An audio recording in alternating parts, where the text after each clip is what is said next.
Landscape architects use the term desire line to describe the unpaved, unplanned paths that develop over time as a result of erosion caused by foot traffic. This path represents the most easily navigated route by the individuals who created it, and it illuminates the barriers in the original design. This new route isn't always the aesthetic path, but it's walkable. It may not be the typically elevated footway, but it holds its own glory. In these desire lines, we see the formation of a trail that makes the journey possible. These are the stories of the second path and the students who danced on the edgeways to make it their own. So during my senior year at Duke, I worked as a volunteer policy intern for Made in Durham, which is a nonprofit organization that connects early school leavers with opportunities to continue their education. I built landscape analyses for policy research and drafted matching models for the programs, but as the internship wrapped up and came to an end, it sort of felt unfinished. I had done all of this work, but really had no understanding of the students it was being done for. I wanted to hear and learn and tell their stories, so that's basically what I set out to do. The summer after graduation, with support from the Center for Doc Studies, I spent time with these students. They told me about their lives and their families, and the barriers that kept them from being able to stay in the traditional public school setting, and how they were ultimately able to redefine success in their education through the second path. They had this path of their own, a village of their own that poured out support along the way, and a story of triumph of their own. I hope that this evening you can see what I saw.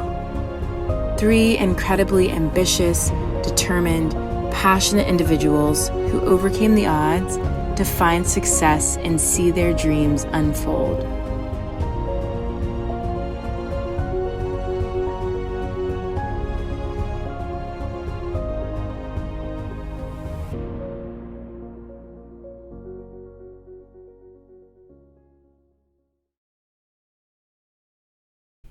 My name is Marques Thomas. I got my high school diploma from the Performance Learning Center, and I am now at Durham Tech. My name is Campos Cortez. I am 19 years old, and I am part of Achievement Academy. My name is Antaeus Faulkner, and I was a part of the Gateway to College program at Durham Technical Community College, and now I'm currently a senior at University of North Carolina, Greensboro. I am the first sibling to graduate high school, so that was pretty big on me after failing my freshman year to get myself together and make it to where my younger siblings will have something to look up to. So I had my days. They were challenging, but I knew I had to do it. I knew I had to get it done. There was times where I'd been homeless. We went without food for months, lights for days, water for days. All off of my grandmother trying to make it for all 8 of my mother kids, so doing it by herself, so it was rough for us. Those challenges, they would come unexpectedly. That's what get me. My grandmother, she got sick back in 2011, 2012, the year before my freshman year, but her sick prolonged to the ending of my freshman year, which is probably why I failed, because I was in another school dealing with her, making sure she'd take her medicine, making sure she was okay. When I joined POC, over the summers, they had helped me get an internship, and I was working at Durham Stadium. I worked at American Tobacco downtown as well. they would send us to like food banks and stuff to like help us get food and stuff. They really showed a lot of support. And all of my teachers were good. They were all good. My favorite was Miss Paula Jennings, Miss Keisha Futrell. She was my academy director, but now she's the principal of PLC. They were just as determined as I was for me to graduate. I never met a teacher that would like be on me, like, come on, Mr. Thomas, come on, you gotta get it done, you gotta get up out of here. I see your effort, I see what you're doing. Like, there was a lot of those teachers. I am most proud of, after walking across that stage and seeing my grandmother and my mom and the graduation stands just crying their eyes out, and me walking out the building and just seeing them, and they both hugged me at the same time, was just such a blessing to me, because that's what I wanted. Like, that was what I wanted. And the night before my graduation, my mom would not let me sleep. She wouldn't. That's something I can like really say stuck with me and still does. Like, she wouldn't let me sleep. She was more proud of me than I am of myself. Like, it was such a heartwarming moment. Something I've been needing. So I'm successful because I really truly wanted my siblings to watch me grow. I wanted them to look at me as like, my brother did it, I gotta do it.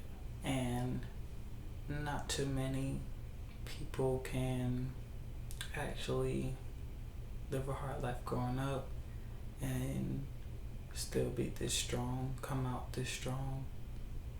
So it was like, I gotta lead the way somehow. So I have tons of advice. I can give you a list of things. If you have siblings, you may think they don't look up to you, but they do. They watch and follow your every footstep, like you watched and follow your mother or father's footstep. I would tell a student that is struggling that if you feel as though you want to drop out, don't. Like, find another alternative and go forth with what you think is best for you. Like, there is other help and options out there. Like, if you don't want to leave traditional schools and you are failing, get as much tutor help as you can. Like, that helps in the long run. Like, even when you get to colleges, they're gonna have tutors for you too. So you're gonna be okay. Just do what's best for you. And lastly, follow your dreams. Go forth with it. Whatever you want to do it. You can be successful. Before Achievement Academy, I went to the School of Creative Studies. It's a pretty good school. I loved it. But since I got pregnant, I had to drop out and look for some other options. The thing I like about it was that when I got pregnant, I was 15 years old, so I was really young. But I didn't get no bullying. The teachers were really supportive. If anything, if I was feeling sick or something, they would let me go to an office and just sit there and do my work.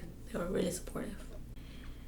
I decided to leave because I feel like I wasn't spending much time with my daughter. And my boyfriend, I've been with him for 7 years, but he is a kidney failure and a heart failure. So when he got with that, I felt like I needed to work. So I decided to drop out. So I started working when I was 16, but I didn't want to stay without having a diploma. So I had a lot of challenges after dropping out of the School of Creative Studies, going back to starting Achievement Academy, they helped me out a lot too. And I met great people there. But at that time when I started, I quit going again to Achievement Academy because I had some challenges right there with my daughter. I didn't have nobody who would take care of her. My job, what I was getting paid was not enough so I could pay a babysitter. So I had to drop out and wait till I got a voucher for daycare. Once I got the voucher for the daycare, I called them. I was like, hey, I'm ready to go. They said, okay, you can start whenever you want to. The first day my daughter went to daycare, I went to Achievement Academy. And I was ready to go. I was excited. I wanted to do it, but I couldn't at that time. So I had to wait. And then I waited till I got the voucher. My daughter started daycare. I started going to Achievement Academy, and it took me 6 months, 5 months to get my GED. I wanted to get it over with. I feel like it was something I need. And I had to do it. And I'm that type of person that when she wants something, I'll get it. I have to. My experience was great.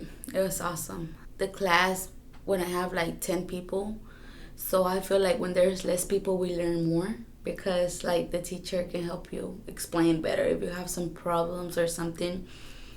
My favorite subject was math and science.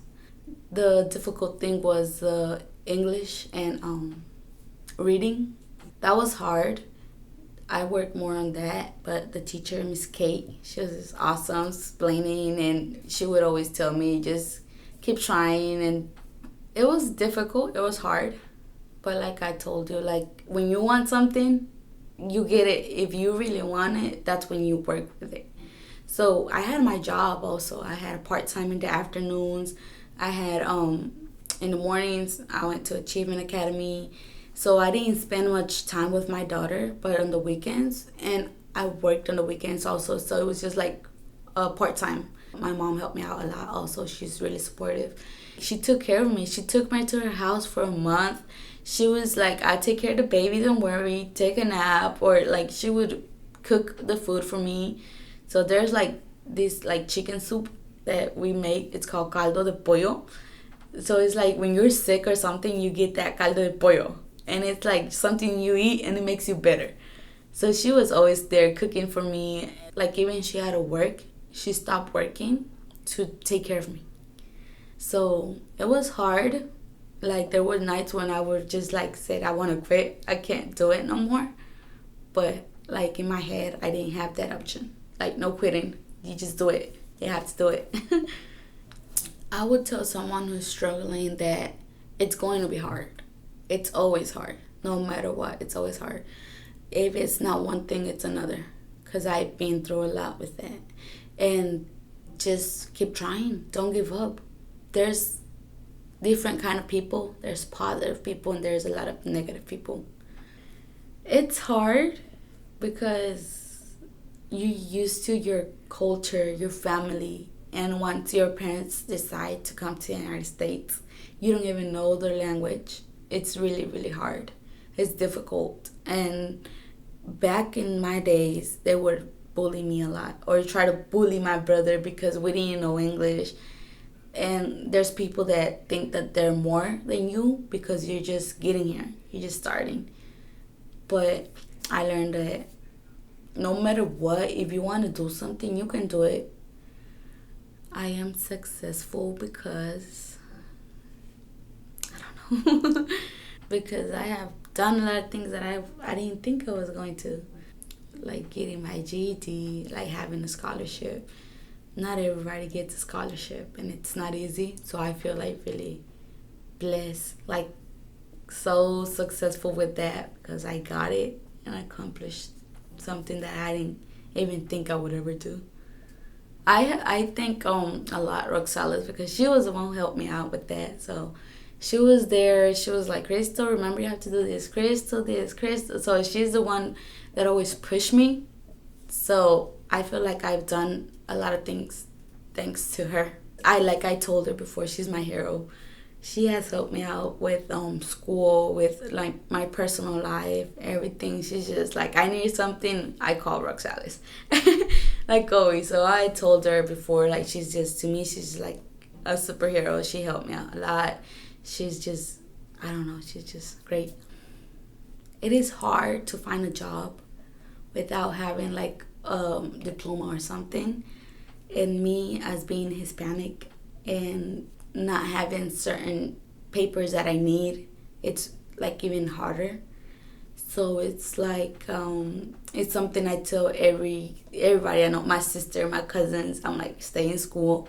Don't do the same thing I did, because at the end of the day, I don't regret having my baby because she's my everything, but I also want to give her a better life, have her living better than what I had.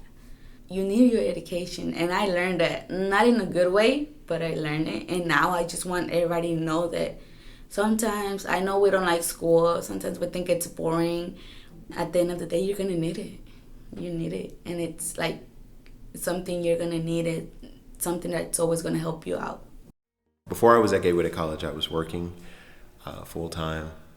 I had dropped out of school, and I tried to go to Greensboro Technical Community College, and that didn't work out. I wanted to go to Job Corps, and that didn't work out. So I was just a full-time worker until Gateway College. I went to Southern High School of Durham. That was the last high school I went to. I was 16. My mom, single mom, she was working hard with me and my brother and my sister. And I was of age, and I felt like I wanted to do something that would help her so she didn't have to work as much. Because around this time, I wouldn't see my mom a lot because she'd be at work. So I decided that I'd go to Job Corps and get a GED and a trade, and thus start working to help her. So that was my whole plan. And I had talked to her, and I talked to my dad about it, and they were like, well, you know, I really don't approve, but, you know, you're going to do what you want to do. So I know now, because of where I'm at, like the challenges that I faced. I didn't realize them when I was in school. But one was enjoying what I liked to do without the peer pressure of others. And that was theater. That was enjoying the things that the people that I grew up with or grew up around didn't think were normal. You know, I was into ballet, orchestra music, and jazz, and theater, musical theater, all these things that in my neighborhood would be considered like whack or lame. So being like peer pressured to not like these things, I sort of let that like deter me from going after my dreams. And there was a time where I was on a bus. We drove by DSA, which is Durham School of the Arts. And I remember this. I was like, there's DSA. And everyone on the bus was like, yeah, it's a whack school, it's lame, it's like, that's where all the losers go. And I was like, yeah. And I sat down and I was like, God, I wish I could go there. I do not want to be here. Like, I want to be there. Yeah, so I look back on that a lot. My experience with Job Corps was okay, but I just felt like God had a plan for me that wasn't that, so that's why it didn't work out. I did miss school, but I didn't miss my school, if that makes sense. I missed the educational setting. I missed learning, but I didn't miss Southern. I did miss the theater department. So I got connected with Gateway to College through several people. My brother was in a program where he had like mentors because he was troubled a little. They were giving him like pamphlets for places that he can go, continue his education if public schools didn't work out. And there was this program called the YES program that he joined. So my mom was like, you should do YES program. They'll help you get a GED. And I'm just like, oh, I'm working, I'm good. And then I met a friend, her name is Wendy Gale, and she let me work with her. We did landscaping. She took me under her wing. She gave me responsibilities, and she like opened my eyes to another world that was outside of what I was always seeing. She talked to my mom, and they both came and was like, you should think about going to the YES program. So I ended up going to the YES program, and I signed up for the GED program. And I went in, I did one of the pre-tests, and a lady came to me in the meeting and was like, you shouldn't be doing your GED, you should be doing your high school diploma. And she was like, before I go on, you're like testing beyond the GED, so you could easily take these tests and pass it. She was like, but you definitely look like you want more. So I was like, okay. She was like, how about you earn high school credits and college credits at the same time? And it's always been a dream of mine to go to college. So when she said that, I was like, okay, I'm all ears. And she pulled out the pamphlet and said, Gateway to College. This is the criteria and this is what you can expect. And so I joined. It was actually awesome. It was like one of the highlights of my life. My experience with Gateway to College really changed my whole perspective of my entire life. So once I got into Gateway to College, it was small. It was students just like me. There were a lot of students who were trying to better themselves, a lot of students that were trying to find themselves, and I was doing the same thing, so I didn't feel out of place. But the overall atmosphere of the place was like college-like. It wasn't high school, it was college. And I felt like I had moved past the years of high school and that I could be an actual adult here at Gateway. So, yeah. If I could go back to my high school self, I would say, do you remember that English teacher who hunted you down to do your work because she saw something in you? And I would say, yeah, I remember her. Talk to her. Don't run from her. Don't be afraid. Because I was really afraid of doing good and doing well because I stood out among others. It just didn't sit well with me. So I would say, don't be afraid, stand out, and do your best. I would say I'm most proud about my journey making it to university. And although I haven't graduated yet, I plan on graduating. So I can say, and being able to graduate and like meeting people who are good and healthy for my future and myself. Yeah.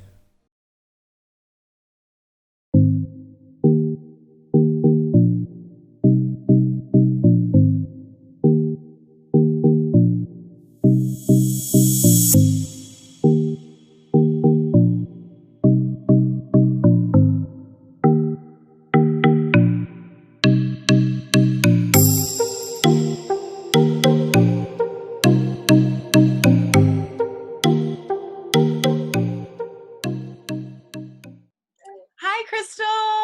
Hi. Oh, it's so good to see your face, even though it's just through a computer screen. How's it going? It's going pretty good. I got the opportunity to start cosmetology at Waytech. Yay! And when I started it, I used my scholarship that I got Yeah. from Olympic. Yeah, I used it and I started going to school and then I found out I was pregnant. Wow. I Yeah. had no idea that you actually went to cosmetology school. I know Yeah. that you were wanting to do that when we talked. Yeah, I started going. I was just thinking about it, like when I heard the audio, I was like, wow, that was me, like, and I'm still here, like trying to do something. I don't know. I just felt like it's inspiring for another girls because I know there's like other girls like me that they get pregnant like at teenage, and I'm just like, some of them just give up, and like I feel like it, like probably if I would have gave up, like I would have done nothing. I would not got my scholarship. I would have not started cosmetology. So it's like, you know, like sometimes they just need somebody who to push them, like Roxalis, because she's always like telling you things and like giving you the best like advice, you can say. But they also like, sometimes you need to see other people doing it so you can see that you can do it. Like it's not only them, you know?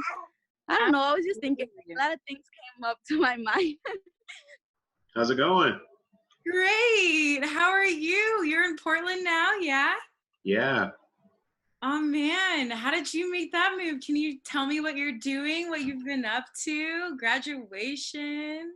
I know, right? Yeah, it's been awesome.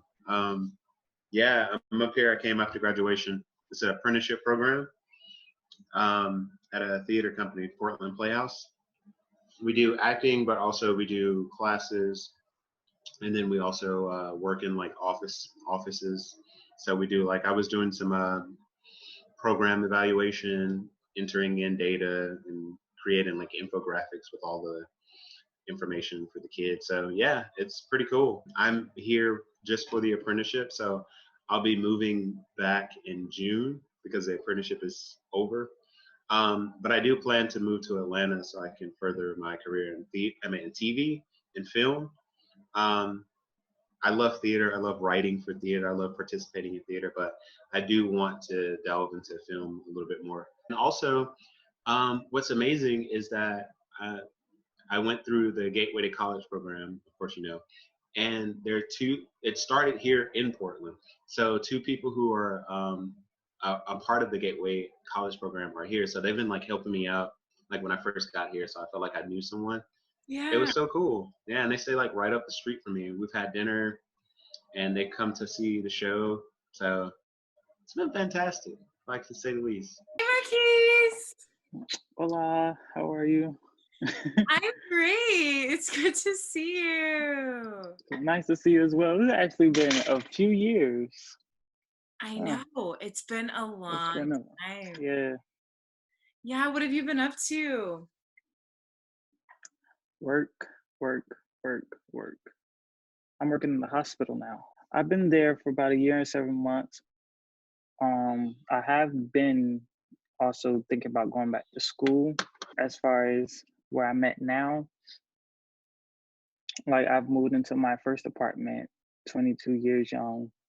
Um, I know I don't have all the resources, but I want to keep continuing to grow into a better person, you know? So I want to keep striving. My siblings are still in school. Like all of them are actually doing good. I wouldn't say surprised, but I'm actually proud that they actually want to follow my lead, you know? Like I think I've set the bar really high for them, and to watch me grow this thus far and they follow me, it's like, okay, it really makes me proud. It really does. I look back almost every day, every other day, and just think about I really overcame obstacles I never thought I would have. I don't really disclose my life as for what it is, but I'd rather somebody look at it and be like, I can do the same thing he's doing, or I can do it better, or maybe I could do it this way. Like I I I really want to see the impact of it. Like everyone has potential, even though you may feel as though you don't, you do.